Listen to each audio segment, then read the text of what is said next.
All AC parts and what they do, especially the electrical components inside a condenser, can totally confuse anyone, but knowing where to find them makes maintenance way easier. So, the electrical components inside your condenser unit are usually tucked right behind the access panel. That's where the electrical whip, the cable that brings power into the unit, enters. You want to start by turning off the power before messing with anything, because safety first, right? Once you pop off that panel, you'll spot things like the contactor, capacitor, and sometimes a control board. The contactor works like a switch to turn the compressor and fan on and off. Capacitors help kickstart the motor with a little extra juice.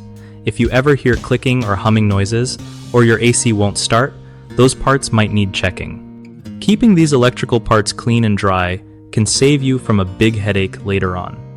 One of the biggest mistakes people make with condenser electrical parts is forgetting to shut off the electricity before opening the panel.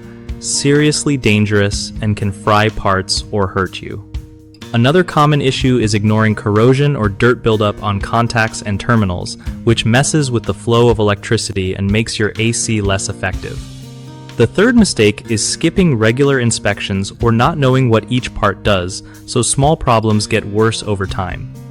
Fixing these is all about turning off power first, cleaning connections with a soft brush, and calling a pro if you aren't sure what you're doing. BigHomeProjects.com makes life easier by hooking homeowners up with trusted local contractors who know their stuff about AC repairs and installations. Plus, it's a great spot for contractors to find steady work from people who really need reliable help with their home projects.